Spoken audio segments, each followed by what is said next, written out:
ഈ തെരഞ്ഞെടുപ്പിൽ Indian union മുസ്ലിം ലീഗിനോളം ഇത്ര ഉജ്ജ്വലമായ വിജയം കൈവരിച്ചൊരു പാർട്ടി വേറെയില്ല. 3000-ലധികം ജനപ്രതിനിധികൾ ഇന്ന് നമുക്കുണ്ട്. 300 ചില്ലാനം പഞ്ചായത്ത് പ്രസിഡന്റുമാർ നമുക്കുണ്ട്. നമുക്ക് ലോക്സഭയിൽ MP-മാരുണ്ട് 4 എണ്ണം, രാജ്യസഭയിലും 2 എണ്ണം ഉണ്ട്. മാത്രല്ല നമുക്ക് 6 മന്ത്രിമാരുള്ള സമയത്താണ് നമ്മൾ ഇപ്പൊ ഈ യോഗ ഇവിടെ നടത്തുന്നത്. 6 മന്ത്രിമാർ. നമുക്ക് 4 മന്ത്രിമാരായപ്പോ 5-ാം മന്ത്രി കൊടുക്കുമെന്ന് സംശയിച്ച സമയത്താണ് പടച്ചോന്റെ ഖലായിനാൽ 5 മന്ത്രി തന്നെ കിട്ടിയത്. അപ്പൊ നമ്മളെ പിരാന്താക്കാൻ ചിലവർ ചോദിച്ചു, ഇന്ത്യ 6 എണ്ണം ചോദിക്കാൻ ചെയ്തു. അപ്പൊ അള്ള തമിഴ്നാട്ടിൽ ഒന്നുകൂടി തന്നു, 6 എണ്ണം തേഞ്ഞ്.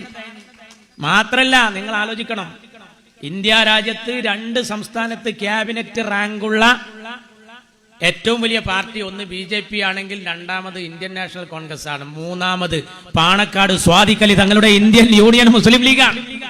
നിങ്ങൾ ആലോചിക്കണം, നമ്മൾ ഈ തെരഞ്ഞെടുപ്പിൽ ഉജ്ജ്വലമായ വിജയ കൈവരിച്ചത്. നമ്മളെ നേതാക്കന്മാരൊക്കെ 50,000-ലധികം ഭൂരിപക്ഷമാണ്. പാർലമെന്റിക്കാ നിന്നതെന്ന് തോന്നിപ്പോവും. ഓരോരുത്തരെ ലീഡ് കണ്ടാൽ 1, 2, 3, 4, 5, 6 സ്ഥാനങ്ങളൊക്കെ നമുക്കാണ്. ആദ്യത്തെ 11 ആളുകൾ 50,000-ൽ പരം വോട്ടിന് UDF-ൽ ജയിച്ചിട്ടുണ്ട്. അതിലൊന്ന് ഉമാ തോമസും, ഒന്ന് ആര്യാടൻ ഷൗക്കത്തും, ഒന്ന് ചാണ്ടി ഉമ്മനുമാണെങ്കിൽ അതിൽ ബാക്കിയുള്ളവരെല്ലാം ഇന്ത്യൻ യൂണിയൻ മുസ്ലിം ലീഗിന്റെ ബലമാരാണ്. പിണറായി വിജയൻ ആകെ കിട്ടിയ വോട്ടിന്റെ അത്ര ഭൂരിപക്ഷമാണ് പാണ്ടിക്കടവത്ത് കുഞ്ഞാലിക്കുട്ടിക്ക് കേരളത്തില്.